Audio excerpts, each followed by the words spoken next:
Son Excellence Evariste Ndayishimiye, le président de la République du Burundi, accompagné de la Première Dame, rentre d'un voyage qui l'a conduit jusqu'à Dodoma, la capitale politique de la Tanzanie. L'objet de son déplacement consistait à honorer de sa présence une cérémonie d'inauguration de l'entreprise Itracom Fertilizer Ltd, une branche de l'entreprise, une branche de la société FOMI Itracom appartenant à Adrien Ntigachika. Son Excellence Evariste Ndayishimiye n'a pas fait cavalier seul, puisque la cérémonie a été rehaussée aussi par la présence de son homologue tanzanien. Bien avant l'inauguration solennelle de l'événement, eh bien, les deux personnalités ont eu un tête-à-tête. Ils se sont entretenus sur des questions de coopération.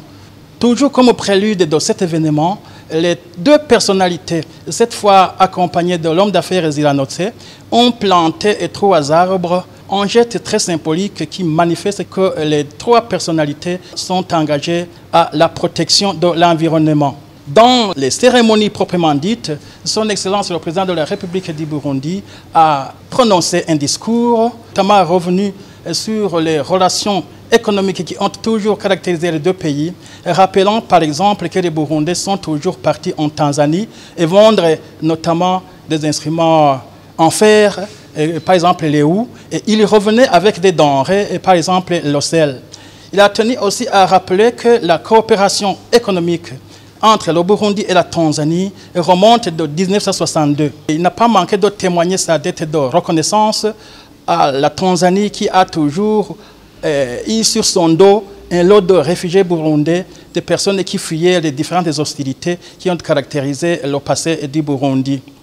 Et, ironie du sort, l'homme d'affaires Ntigachika est lui aussi un ancien réfugié de la Tanzanie. Comme les plans d'Odier sont insondables, il n'y a rien de plus beau que de voir quelqu'un qui a été réfugié dans un pays et revenir, non pas pour demander l'asile, mais cette fois-ci pour y investir.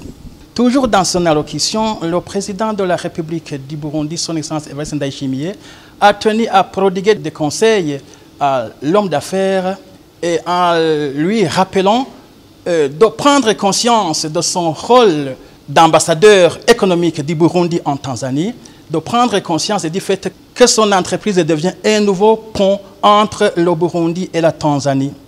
En fin de compte, le voyage aura été une occasion pour Son Excellence le président de la République du Burundi de renforcer encore davantage les bonnes relations et surtout économiques qui ont toujours caractérisé les deux pays.